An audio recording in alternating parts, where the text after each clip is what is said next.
اس نے ایک درد بھری نگاہوں پر ڈالی. بابا جان, میرا مقصد صرف شوق پورا کرنے کا نہیں ہے. میں یہ سب چھوڑ رہی ہوں. مجھے ان سب میں کمفرٹیبل محسوس نہیں ہوتا. مجھے سب کام کرنے ہی نہیں ہے.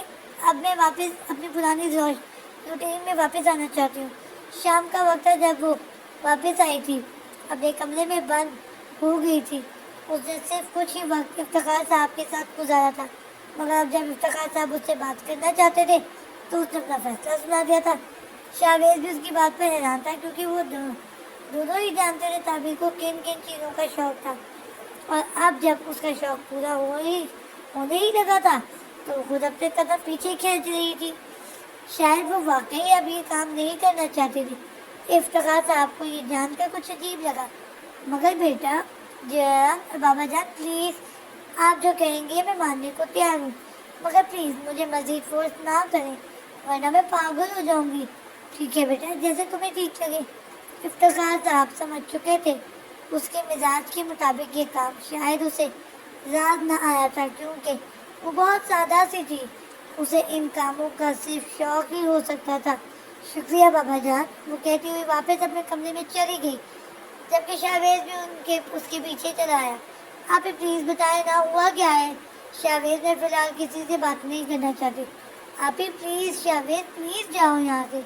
وہ اس طرح چیخی تھی جس پر وہ ڈرتا ہوا وہاں سے چلا گیا تھا. وہ بنا کچھ کہے اپنا کمرہ لاک کر کے بیڈ پر آ رہی تھی. آنکھوں سے اس کے نازک رخسار کو بھگو دیا تھا.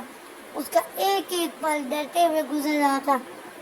آتش دورانی اس کے گھر کے بارے میں سب کچھ جان چکا تھا. وہ کبھی بھی کچھ بھی کر سکتا تھا. یا اللہ پاک, میری مدد فرما, مجھے اس درندے نما انسان سے بچا. میری عزت محفوظ رکھنا. میرا تیرے سوا اور کوئی رازدار نہیں. وہ ہچکیوں سے روتی ہوئی تکیے میں منہ چھپائے لیٹ گئی تھی. نہ جانے رات کے کس پیر اس کی آنکھ لگ گئی تھی. اسے پتہ ہی نہیں چلا تھا. سین چینج. وہ دونوں آج رات ساتھ ڈنر پر گئے تھے. زریز نے ان کے نئے رشتے کی شروعات کے طور پر اسے کچھ شاپنگ بھی کرائی تھی, اور اب وہ لوگ ڈنر کر کے واپس گھر آ رہے تھے. جب زریز نے گاڑی چلاتے ہوئے دیکھا, آئزل سگریٹ کی ڈبی نکال رہی تھی. آئزل, یہ کیا سگریٹ ہے ریز, بھول گئے یا کافی دنوں سے پی نہیں تم نے؟ آئزل کی بات پر زریز نے گاڑی وہی روڈ کے سائڈ پر روکی, جس پر وہ سوالیہ نظروں سے اسے دیکھنے لگی. آئزل, میرے لیے کیا کر سکتی ہو؟ کچھ بھی. کیا تم میرے لیے کچھ چھوڑ سکتی ہو؟ اس کے اچانک والے سوال پر وہ تھوڑا حیران تھی. تو کیا وہ اسے جانچ رہا تھا؟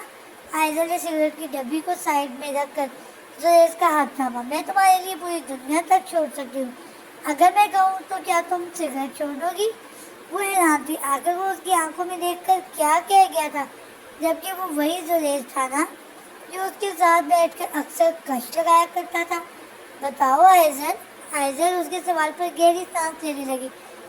ٹھیک ہے, میں چھوڑ دوں گی, لیکن یوں اچانک کوئی وجہ نہیں. بس میں چاہتا ہوں تم یہ سگریٹ وغیرہ چھوڑ دو.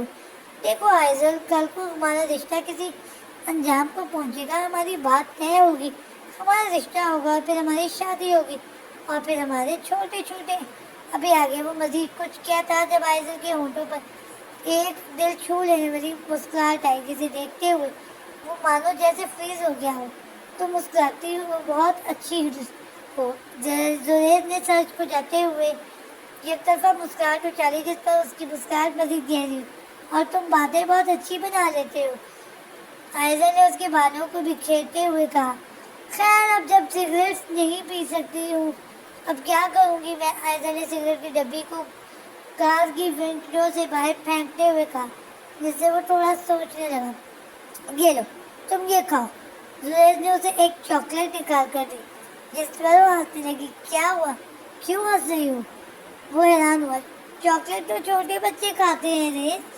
تمہیں پتہ ہے, مجھے تو یاد بھی نہیں کہ آخری بار میں نے یہ کب کھائی تھی. خیر, اب کھا لو, بہت یمی ہوتی ہے. وہ کہتا ہوا واپس گاڑی اسٹارٹ کرنے لگا. کچھ ہی دیر میں وہ آئزل کے اپارٹمنٹ کے سامنے کھڑے تھے. زریز نے ایک نظر اسے دیکھا تو کہکا لگائے بنا نہ رہ سکا, جبکہ وہ آنکھیں چھوٹی کرتے ہوئے خود پر ہنسنے والے کو گوری سے نوازنے لگی. یہ اتنے دانت کس خوشی میں نکل رہے ہیں؟ آئزل کے گھوڑنے پر اس نے بمشکل اپنی ہنسی دبائی. کچھ نہیں, بس ایسے ہی.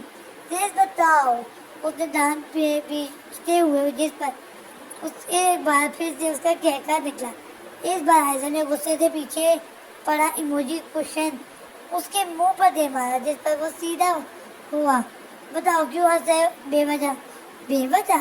آئے ذرا شکل دیکھنا اپنی. جیسے ہی اس نے میرا کا رخ کیا اپنی طرف وہ بے یقینی سے اپنا منہ دیکھتی ہی رہ گئی. ویسے تم بھی کسی چھوٹے سے بچے سے کم نہیں ہو ڈارلنگ. زریز نے اس کے نرم گلفاروں کو کھینچتے ہوئے کہا جس پر نہ چاہتے ہوئے بھی آئزل کا کہکا نکلا تھا. وہ دونوں ہی ہنس پڑے تھے. جاری ہے